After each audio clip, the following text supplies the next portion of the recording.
Hello wonderful people, how's it going? Now today I'm extremely fortunate to be able to chat to Andrew, who is the founder of Mind. Now this business is all about supporting your ability to develop the skill of mindfulness. For those of you that don't know what mindfulness is, it's about the idea of being alive and knowing it. There's loads of different definitions, but that's one that I really liked. Now before he went into starting Mind, he was originally selling food, healthy food, at a variety of different festivals around the country. But after that window of time, he decided that actually he wanted to help people in other ways, so moved into the school environment.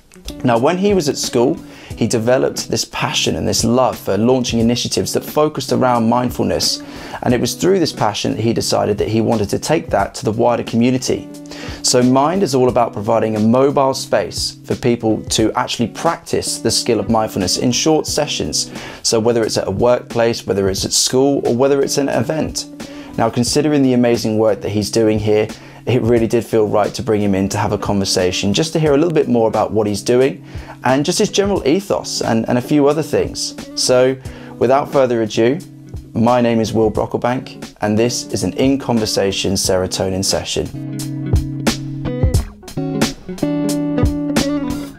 So many good people doing like amazing things for their community. So as such for yourself. So I mean, sort of linked into that. Thank you so much for coming to have a chat. I am really, really excited to chat because as I was saying to you just off camera, I came across you when I was sort of doing some Instagram searches of just, you know, things that are going on in the local community that are really interesting. But it also then triggered a memory, and shout out to Mum for this. Shout out to Mum. Like months and months ago when you, I think, first initially launched the idea of Mind. She basically showed me, oh, you should definitely have a chat with this guy because you know, he's doing this amazing thing. So there you go, it's happened. Awesome. It has happened. Mum? Thank you. There you go. There you go. Shout out to Mum. But before you sort of went into Mind, you know, which again we're going to spend a lot of time talking about.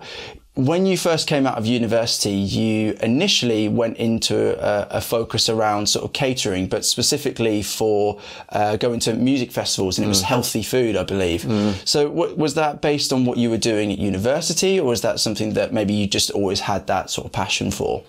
So interesting enough, that came from, I'd finished university and I started working for one of the punk companies in Cambridge, and trying to get people off the street to go punting, trying to be that salesman. And I met someone there and we both had a passion for healthy food.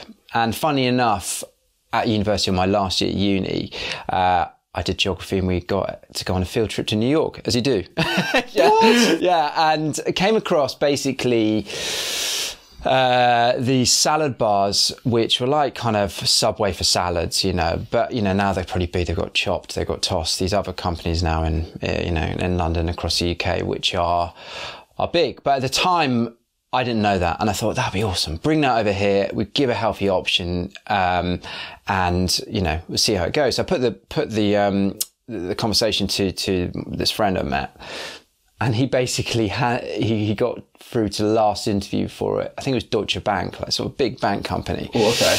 And then he was like, "No, let's do it."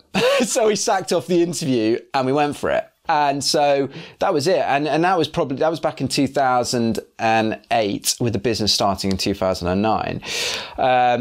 But with the concept to start with was to start an event. So we started doing kind of serve your own salads and all this kind of stuff at small country event. I think it was our first event. We sold 16 salads. We're like, that's it. Well, every salad at that time counted. You're like, yes, that's another one. And it, you know, we kind of went for this quite corporate feel. So it's sort of like polo shirts, trying to look quite smart, and it didn't really work. And I think it was then trying to work in regards to where it was amazing when you look back on it. And I love this because it was such a business I was incredibly passionate about. But to see where it went was the most amazing thing. So to reflect on that has really helped me now as well. But just, you know, what we went through. So it's serve your own salads. And then something we realised was like, no, people like a menu. They like to pick things. So we went to start looking at introducing Lebanese flatbread wraps. Right. Because we were trying to like, no bread, we don't want bread. And then suddenly we were like, we need bread, people want bread. So we're like, how can we make this interesting? So we made these like Lebanese flatbread wraps, which were toasted, and then as well as the salads. So we kind of had a couple of options. So we just started doing country events. And then as kind of the years went on, we went to music festivals and were lucky enough to get into Latitude and Festival, Camp Festival, and then Glastonbury. And that was kind of the biggest one. And the festival, actually, funny enough, the company is still kind of going as we speak, but it's basically planned to be sold this year. But we've been at Glastonbury since 2011 with the same pitch, which has been amazing. And we kind of kept that. And it was amazing because I think with businesses, you know, it was all about seeing it grow. And once we started to see it grow, got to 2012. And then we were like, right, let's do every festival possible. So basically every weekend we had sometimes 2 stalls going out across the country. You know, myself and Mark, who I work with, we were off at different places. So one might have been down at Festival on the Isle of Wight, and the other one might have been in a Green Man Festival in Wales. And it got really intense, and actually the weather was awful, and we realised, festivals and food is all weather. A lot of it's weather dependent on what people are going to eat. Are they going to get out of their tents and eat at lunchtime? If not, they're probably just going to, you know, either leave the festival early as well if it's torrential. So we lost a lot of money for our standards anyway. It wasn't millions, it was thousands, but we lost quite a bit. And I think that was a big turning point. And we're like, learning about the direction that we wanted to go in. And it just kind of realised that, okay, let's keep it down to the smaller festivals. And then I think it was 2014, I think it was, that my business partner, Mark, at the time, was really keen to kind of move into the restaurant route. And I think I had a different way that I wanted to go, and I actually really thought about teaching. And that's where it kind of stopped. So yeah. Wow, that's incredible. So having that pitch at Glastonbury for so many years, that must have been like when you is it that you apply for a pitch somewhere like that, or is it that, you know, you're asked to go there? You have to apply. Yeah. So the application process for all festivals is quite like a long process, and you've got to really big up what you do. You know, the nice thing is that I still feel like we're a bit of a niche at festivals. Healthy food, street food craze has gone mental, and there's some awesome food out there.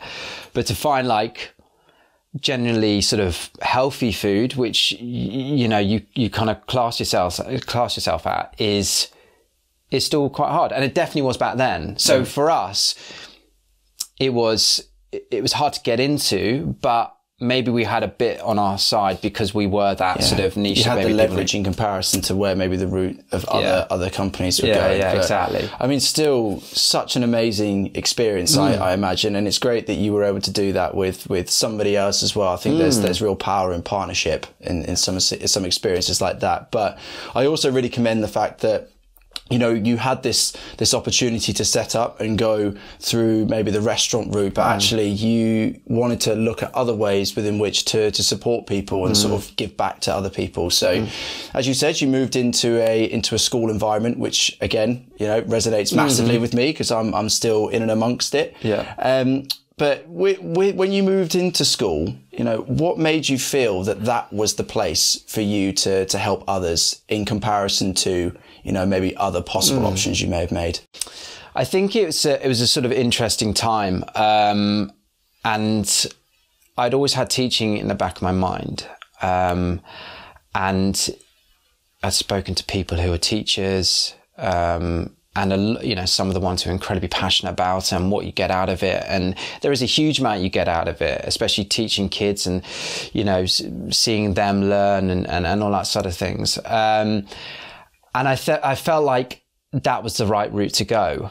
And it was interesting because it was at a time as well where actually sort of just before teaching, or a year or two before teaching, my mental health wasn't particularly great. I had severe anxiety, and I think the structure that I didn't really get from perhaps having a seasonal business, which was a lot of like traveling during the summer, then also during the winter, not much, and you're planning and doing all the rest of the stuff.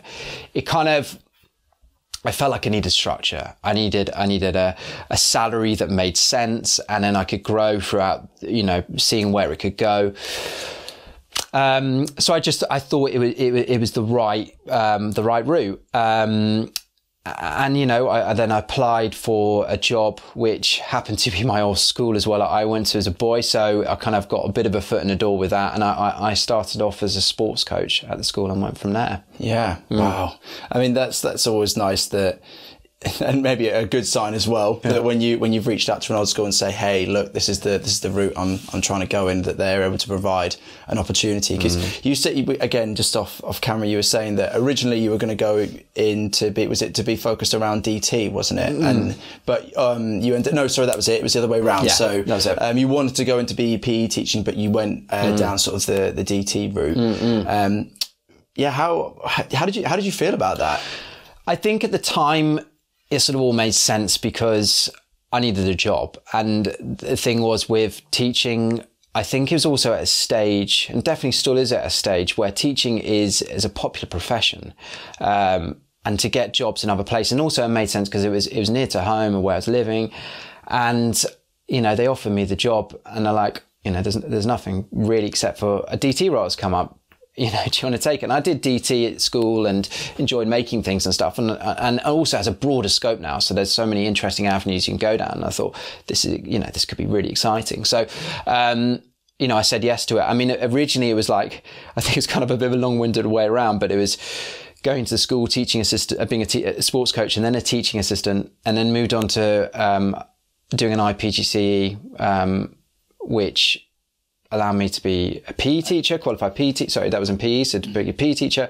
But my main subject, that was my university degree, was geography, and I wanted to go geography. And then DT came up. So, I mean, I did DT, but I was also able to teach some geography as well, which was great. So, oh, great. Yeah. And that's the thing with teaching, is that once you have possession of the PGCE, and again, you find that in schools where, for so many reasons, you find that someone who started out as a particular subject teacher, then they move on to doing certain, other subjects as well. Yeah. But what I certainly picked up from when I was reading a little bit about your time in school and the bits that you've said about it, was that yes, obviously the core bulk of what a teacher does is teach, but something that I certainly resonate with, and it seems like you do as well, is this idea of launching initiatives and doing things for students outside of the classroom.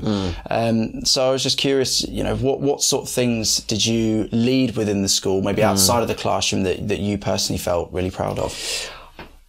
I think there were a few things. One that I was particularly proud of was, or two, but let's go for the first. The first one I was really proud of was setting up something called a £10 challenge. And this was it linked really well with DT and my business kind of passion as well. So it was year sevens, I think it was, and basically gone to groups, and they kind of had the equivalent of like £10. We got given £10 in their group to basically design and create a product that they could then sell at a country fair.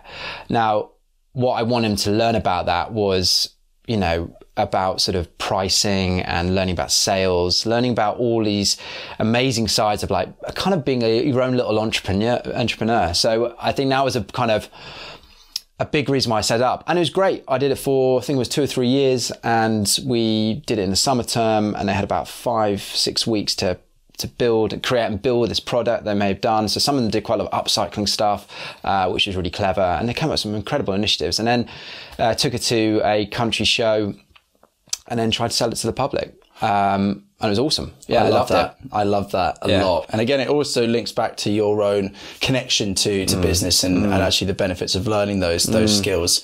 And then this is certainly, and I imagine this is the one that you're going to talk about, but it's that you went on to promote, because again, you had an interest in meditation, mindfulness yourself, and have done now for 10 years, I believe. You went on to bring in the Mindfulness in Schools project. Yeah, was that something right. that you? Yeah. So I mean, I read a little bit about it, because again, even from my own perspective, because I read what your qualifications were. I was like, I wonder what that is. What does that mean? Yeah. So it looks absolutely amazing, but I'm sure that you could probably speak about it in better terms than maybe I can. So what was that project all about? What was its intentions? So it kind of came about when I was thinking of ways in which, you know, the school could introduce mindfulness. I'm a bit passionate about mindfulness, obviously, for a little bit of time, about 10 years, and I've been practicing on a daily basis. And I thought, how could you introduce this to the kids? And, you know, the tools are invaluable. And it was during the pandemic, it was during lockdown, and the kids were all doing the online learning. And I came across this course, which is a Mindfulness in Schools project. And a big shout out to them because they were incredible. They've created these courses. Shout out to Mindfulness in Schools. Yeah. And they've created these curriculums for different age groups. So at that time I did basically kind of the secondary school one, so 11 to 18. And it was I'm thinking, right, about a 4 or 5 day course. And I found it so inspirational. It was amazing. Like the course itself was really relevant for children. It was all, you know, centered around role models who practice mindfulness, as well as like interesting animations and little films and clips, and just making it really kind of interesting to teach. So I did the course. And then I brought it in to teach the year 7s during PSHE, so once a week. And I mean, it's always quite difficult because online, it was a very difficult time for the kids, but it was also hard to know sometimes how it kind of resonated, but definitely with some. And there were some really interesting questions that kind of got fired back, and we had some really interesting discussions with the kids as a whole. And then I did also some morning meditations as well for the kids, so twice a week. So as in before they were coming to school, you would run little meditations? But again, all online, so they could come online at about, I think it was like 8:10, and then we had like a 10-minute meditation, just kind of like a bit of an introduction to it. And, you know, if any of the kids just wanted to kind of learn a little bit about it to help with their well-being and mental health at home, because, you know, there really was, it was a hard time for these kids. And I think, you know, some of them really did suffer. And it was kind of hard to see in some respects. And I think, you know, mindfulness is incredible in a way that it can kind of be, in some respects, a bit of an intervention to help support children and adults, of course. But yeah, it was a great course. Yeah, well, because that was actually what I was going to ask is, you know, where do you see the value being for, you know, studying mindfulness and learning about mindfulness in the school environment, both for staff and students? I think it's really important. Yeah, I mean, it's massive. I think with children, it's, you know, we're very good at physical fitness. So sport is, you know, massive in clubs, schools, wherever it might be. So, you know, playing football, hockey, cricket, and even fitness itself. Really good physical fitness. We're not so great with mental fitness. And that's what we really need to learn at the moment. You know, mental fitness is, you know, with everything on social media, television, all these children get, you know, even gaming, whatever it might be, it becomes intense. And there's a lot of stuff out there which children just need to step away and actually start to help them to step away from any potential thoughts, negative thoughts, and actually focus on themselves to kind of make themselves, you know, calmer, more resilient, you know, more confident. And mindfulness is great for that. And with staff as well, yeah, massive. Like, I noticed a huge drop in, you know, staff morale and well-being when I was there during sort of the pandemic time, and also sort of afterwards. It was really tricky, you know, and I completely agree with where you're at there, because, and that's why I quite like to talk to people who were in that same scenario, and you know, being able to basically watch what was happening, because there was a noticeable shift in how students were able to deal with things and staff. And, you know, if I speak for myself, I'm someone who enjoys being quite reflective. I enjoy going through that process, and as part of that, you know, you end up, you know, having this conversation with this internal monologue. But there is still, you know, even for me, because I also practice mindfulness, you know, even it's a daily struggle, maybe I suppose is the way to put it, that, you know, sometimes that, you know, you just sort of want that inner monologue just to be a little bit quieter. But you know, what I'm certainly beginning to learn about mindfulness is it's not about becoming thoughtless. It's about recognizing those thoughts and acknowledging them, and you know, not letting them to pay, you know, big attention in your day. And I read a couple of statistics the other day, because one of them that, you know, is quite common, but I still think is shocking, that, you know, basically there's, you know, 1 in 4 people experience mental health issues every single year. But the one that sort of really seemed to hit me actually was that mental health actually starts around the age of 15 years old. And sort of that actually grows quite exponentially by the time that you reach that age of 18. And sort of linked to some of those statistics in your own experience, because again, don't feel like you need to, but something that you shared on your Mind website is that, and as you have today, that you had a window of time where you were struggling with anxiety. Did you find that was something that maybe, you know, it was there but couldn't acknowledge when you were younger, or was it something that you started when, you know, in your 20s and connected into that? You know, how do you feel that actually impacted you in the long run? It's an interesting question, because it, you know, the trigger for it was a little bit later. It was in sort of when I went traveling when I was 18. But going back to school, I think I was definitely an anxious kid, you know, and I think that kind of happened more on a gradual basis as I kind of went throughout senior school. And I think I was a bit of an introvert. I still am an introvert, I think, in most respects. But it was with that, having that kind of introvert side, you notice how you can struggle a bit more with potential thoughts or with what people say. And school itself was, it's a hard time, you know, it's a hard place to be. It's a weird place to be. Yeah. And I think I definitely was. It's funny because quite a lot of people kind of class me as being kind of pretty laid back. And I feel like I am quite a calm, laid back person as a whole, but I think, you know, deep rooted, there is a lot of, well, there was, a lot of anxiety when kind of growing up as a kid.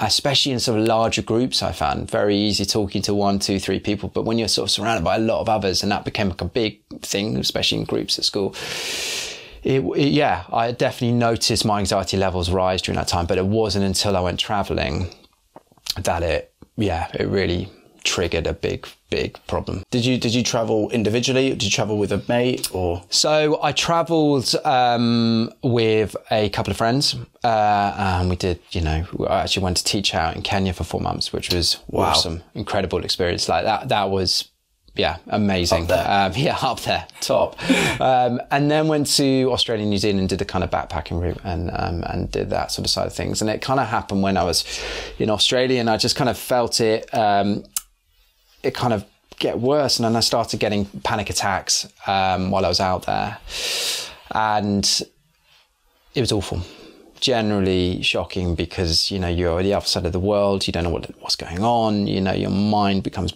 you know, mad with anxious thoughts and negativity, and it was a really, really scary place to be. And I'd say that's where it really kind of the tipping point was of, you know, where I would class it as this was a mental health issue. And so, I left my travels early. A couple of friends, they carried on in New Zealand, and I was like, I need to go. And that plane journey back, I remember it as being one of the most awful experiences of my whole entire life. Trapped up high as well, which wasn't particularly great. Properly, like, I can't go anywhere. So it was hard. And then got back home and just thought, okay, it was just, you know, that's what it was. You know, I was abroad and it was, you know, away from home, and maybe that's what the problem was. But no, it wasn't. It was more of an issue that I needed to kind of work out a little bit further. So that's kind of when I'd say I was an anxious teenager. And it's big. It's big. Those big life experiences are they're the things can truly affirm. You know, this is something that actually maybe I have been thinking about, but almost subconsciously for quite a while now. And you know, I think an important experience that maybe came from that was actually the fact that you recognised, okay, right, this is actually something to deal with, because, as you say, I think it would then become debilitating over time. Whereas, you know, you now fast forward to this experience, and something I learned when I was speaking to those at the Age Recovery Cafe, someone that I spoke to, is that these certain struggles, these issues, it's not like, okay, I'm cured from anxiety. That doesn't happen. It's that, you know, that you develop better strategies to overcome the feelings that you get from the, you know, the anxiety that you feel. But something that really stands out is the fact that you've then been able to really redirect your thoughts and opinions to supporting others through Mind. And sort of just coming back to specifically, you know, the school environment, work environment, things like that, because there's another bit of research that I came across in relation to your work, that number one barrier for people interested in meditation is finding the time to practice, and that 17.9 million working days were lost due to staff work-related stress, depression and anxiety in 1920. You know, with 828,000 workers suffering from work-related stress, depression, anxiety in 1920. So, you know, there is clearly something that needs to be explored and considered there. And then you think about Mind, and you think about what you've created with actually this mobile unit, which is an amazing shipping container, which I need to come and see. We would have, honestly, I wanted to do this in your shipping container, but I live on a terrace street, and you probably came down here, and you were like, no. Finding a place to put it down here. I know, it would opening it up. I mean, I can imagine having like a street party though, and then having that down there. But yeah, no, you've got this mobile unit that goes around to different places around East Anglia. But yeah, tell me about it, man. Because, you know, it was, I think, a year in the making, and then it's in. So what happened there? Okay, so I mean, I suppose it all stemmed from this course we were talking about at school, and actually from doing that, I found that there was an obvious passion there, you know, which I wanted to continue, and it didn't just come from teaching children. I wanted to explore it more to see if there's a way that I can make this my career, my job, you know. And I kind of put a couple of things together. You know, I had the festival background through traveling, which I did love, and it was, you know, such an incredible experience. And I was like, how can we kind of connect these all together for something that I could really enjoy? And I was just doing research, looking kind of right at the beginnings of it. And I came across these mobile meditation spaces in the US.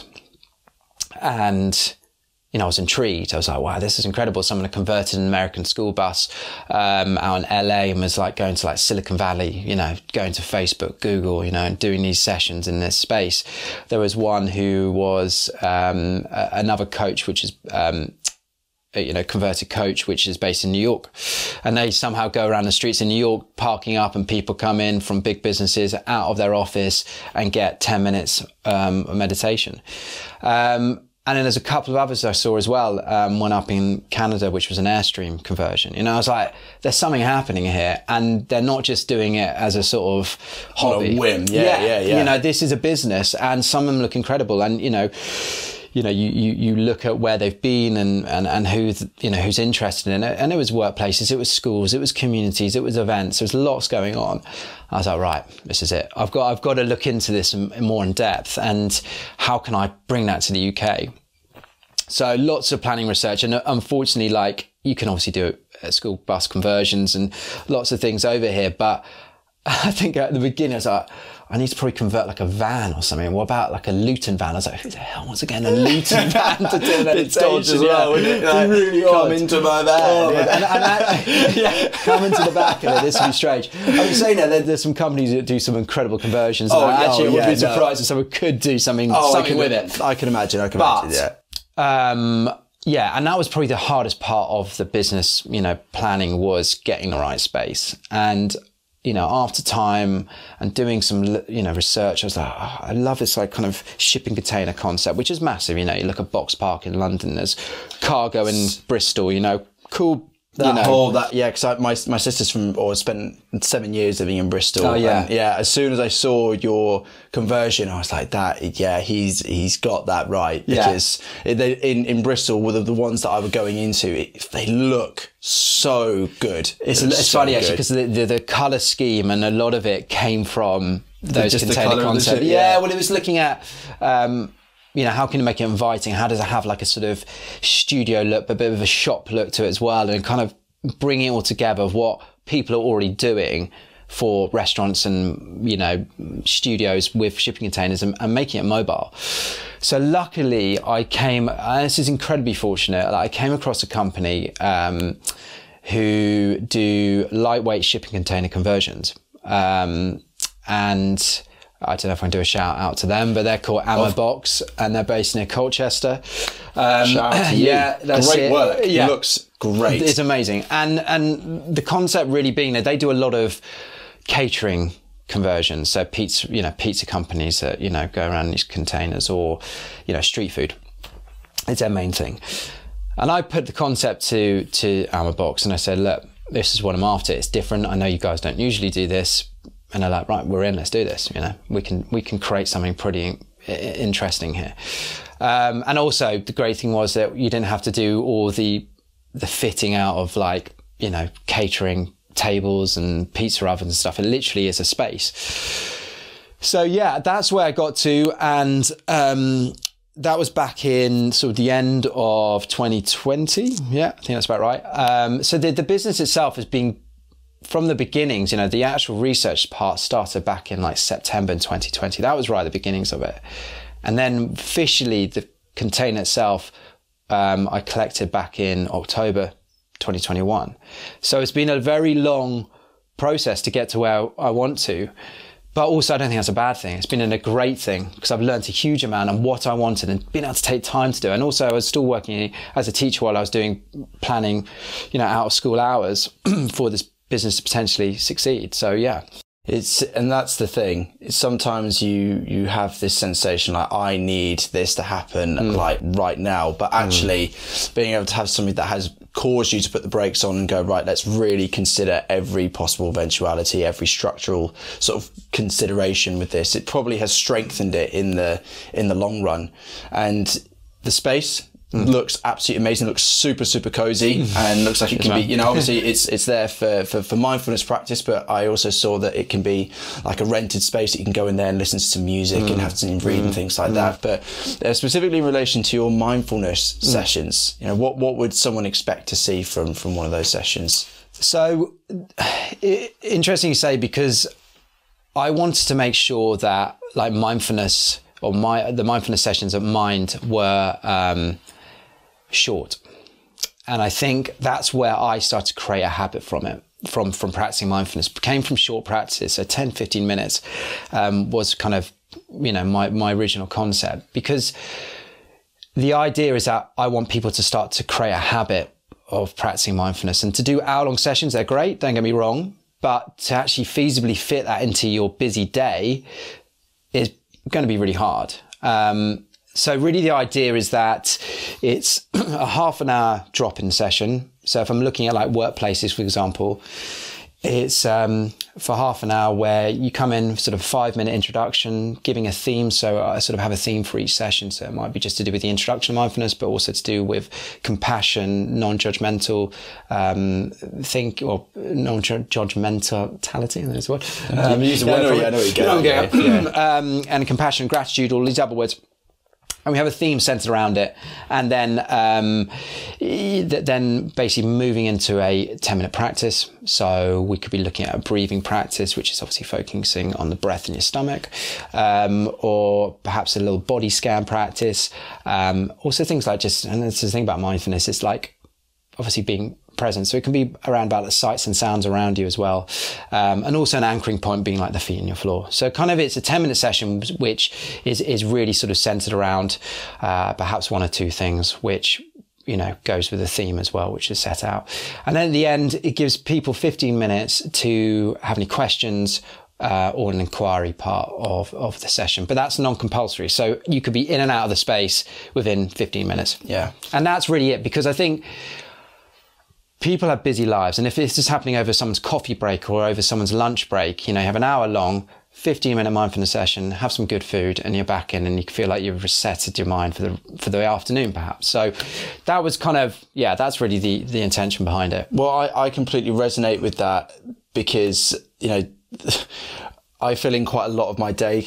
I try and go to the gym in the morning, and then I'm at school until 6:30, 7, and there is, and I mean, shout out to Headspace for this, because they provide, for educators, you can get basically free access to Headspace. I think it's either for a year. It is amazing, yeah. Yeah, and I basically said to myself, look, I'm not going to have time to do 30 minutes, because as soon as I get home, I need to do cooking, and then I need to do work for Serotonin. But that I do basically a 13 or a 12 or 13 minute practice, and I try and do that every day. And that, just that chunk of time where you've set aside for yourself, where, you've almost removed the anxiety of, oh my, I've taken up an hour of my day for this, which is not where you want to take the thought of this practice. You wouldn't be like, okay, I want this to be part of my day. That the bite-sized chunks, even in that sense, has made a massive difference. Yeah. And, it's great to know that you open up at the end of the session for questions. And sort of linked into that, what sort of questions would you say, were not necessarily surprising, but that sort of really fall into the stereotypes of what people think mindfulness is, but maybe it's not actually? So yeah, this is always a quite an interesting part, because I did my adult training mindfulness course, finished back at the end of 2021, and a big part of it is the inquiry part, it's the questions part. And going from a teacher role, which is like direct, this is all about curiosity and kind of opening up a discussion around how they experienced it. So, more than probably questions, if someone stayed behind and I go like, what was your experience during it? How was your experience during it? Someone could easily just go, oh God, that was boring. So you're then bringing that to the fact that obviously that's a thought that they've had during that whole experience that is boring.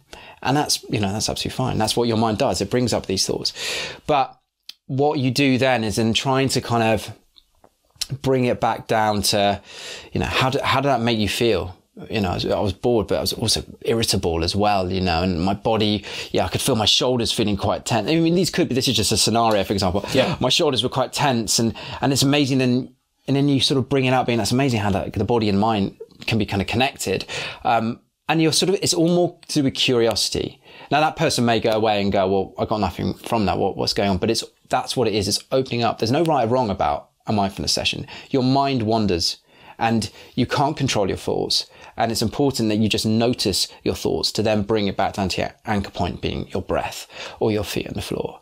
And then over time and over practice, you're able to step away from it more. And it's kind of like an interesting thing about like what mindfulness can do. It kind of talks a lot about responding and reacting. Now, I think in society and the way how busy everything is, we're very good at reacting. And that reacting can cause conflict. It can cause anger. It can cause it's basically impulse in some respects, and how you, react so quickly to something, which can cause problems, in yourself, but to other people. And they talk about how, mindfulness can improve working relationships or just relationships as a whole. Of course it can, because instead of reacting, you can respond. So you take that pause, and what mindfulness can help you do is take that pause and then, then respond in a better way. Yeah, well, I find with mindfulness, because we spoke about it at the start, that we struggle sometimes to really support our mental well-being, and when we think about physical health. Quite a lot of the time that, people are very good at maybe, staying maybe not everybody, but very good at staying active. But sometimes actually they don't see that the diet is just a part of that as well. And it's the same for me, the way I see with mindfulness is that, mindfulness is not going to solve every single problem that you ever have. But when you use it in conjunction with other things that you're doing in your life, that is where you really start to see, okay, there is some real power in this experience. Yeah. And coming from a background in teaching, you know, when I was writing this question, I was like, should I even ask this? Because I felt like it was such an interview question. Yeah. But, you know, what do you think makes a good mindfulness teacher? If you maybe just pick just one aspect, because there, you know, there's so many components to that. I think our first word that came to my head is curiosity. I think we just mentioned that, but I think it is having that kind of open curiosity about just people's experience. Because if you want to shut it down quite quickly, and this is what amazing thing about doing a training course is, yeah, we can all practice mindfulness and then we think, oh, we can become a teacher. But actually to do a training, you know, a course itself, it's where, you know, that's where you start to really learn about how can you sort of be interested in someone's experience. So I'd probably say, yeah, calm, gentle curiosity, maybe altogether, really. That's how it needs to be. Definitely agree with the curiosity. Definitely agree. And I also agree with that you need to have been practicing yourself and have that desire to be involved in that environment. Because I suppose it's the same premise of any teacher, is if that teacher doesn't enjoy learning themselves, how are you going to impart that same desire onto students, really? It's a big thing. And I think you're right, because I think every teacher, in school teacher point of view, has their own way of teaching. And that's really good, because you need to have your kind of unique way. And I was trying to like work this out a little bit not long ago about like, what kind of teacher was I? And or maybe during the time, what kind of teacher am I? And I think I was quite a calm teacher, but also the main thing I really enjoyed out of being a teacher was the pastoral stuff. So I was a form tutor, and I found it so interesting talking to the kids and actually getting more out of them. So that's it's quite interesting linking that in also being a mindfulness teacher, because I was curious about like, you know, what happened and, you know, opening up discussion and talking about things. And I think that's already one step ahead in some respects, because you've already got that interest. So that's what really kind of helped me, you know, become a teacher as well. Yeah. Same with me. I love to teach, but I love the conversation and the finding out the why of why certain things are happening for a particular child. With mindfulness, there is obviously, I mean, in general, the world of mental health, I think it's, you can't deny the fact that it has grown in, I suppose the phrasing is popularity. The discussion around mental health is, we're more willing to have it. But sometimes what comes with mainstream focus is this sort of desire for things to happen quickly, or for there to be these sort of shortcuts that end up coming from from something that you can't shortcut. So do you think that this mainstream attention is something that's going to benefit the practice of mindfulness in the long run, or do you envision that actually there needs to be some caution that's brought forward as to how we speak about it in the media? Yeah, I think we need to approach it in the right way. I think you're right about that in some respects. It's kind of, to get people to do something about it, it's interesting to say everything's so quick at the moment and everything needs to be done like this, and people expect kind of, you know, we've got Amazon deliveries that come to your door the next day and everything's a click like this. You can watch a film, any film you want, within like just you had to go to the DVD shop back in my day, you know, back in the Blockbuster, you know, and I think we are always expecting something to happen immediately. I think the conversation about mental health always needs to be talked about. I think, you know, being open about it as much as possible is really important. But on the other side, it's great talking about it, but we need to concentrate on the interventions that are going to help support it as well. Because it's great creating that awareness and helping people talk about it. But I do think people need to do something about it as well.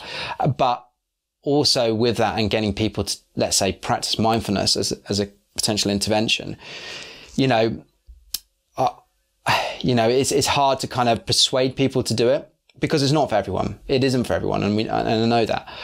But I'm hoping with like the concept of Mind, and also a place like Headspace and Calm on these apps, that these shorter mindfulness sessions are great because they're like a kind of hit session for the mind, you know, when you're looking at the gym. And I'm a bit like this. If I go to the gym, I like to do something that's kind of quite short and snappy. So like I used to be really into CrossFit and stuff like that because it was like, right, all done, 20 minutes, I'm off. And it's a bit like this because I think, you know, people can fit a 10-minute, 15-minute practice into their day. You know, that it can be hard. And that's why I've created the mind space and the meditation space, is because for some people still it's not that easy to find that time when they've got family life, they've got busy life, you know, outside of it as well, outside of their work. You know, the intention behind mine is to bring the space to a workplace or to a setting. So actually you can get your, you know, mental fitness, as you call it, at work, which then supports yourself, but then massively supports the company. Because, you know, talk about these amount of workers, 828,000, I think it was, that was off last year. You know, that has a huge implication on businesses as well. You know, sick pay, loss of earnings due to lack of productivity. You know, there's a big problem for businesses. So if you're supporting someone's mental health by giving them an option, like mindfulness, then, you know, that's only going to help. It's a win-win, isn't it, really? In some respects. It is a win-win. And I think that the idea, I think the whole concept behind Mind, I think is deep rooted in a real positive approach to supporting others. And I think that its progression has been really natural, actually, that you were always focused in on health in the first instance, even with healthy food. And then you gain that business sense, and then you went and helped people in an environment, and then you've been able to now actually, similar vein to myself, is that, you know, this environment is great, but actually I want to do that on a bigger, I want to work with these people, and I want to work with these people, and I want to work with these people. And the word that really sticks with me there, and I think it's something that's pivotal in relation to mindfulness anyways, is patience. Is that it's taken you time to reach this point, but actually the payoff of being patient. And, you know, obviously sometimes there's doing patience and actually being patient, but, you know, you have clearly really thought about what you've done, and I am confident that this is something that is going to be incredibly popular within the UK, and hopefully, hey, you never know, maybe take it on the road. Let's maybe do round two of the travelling, man.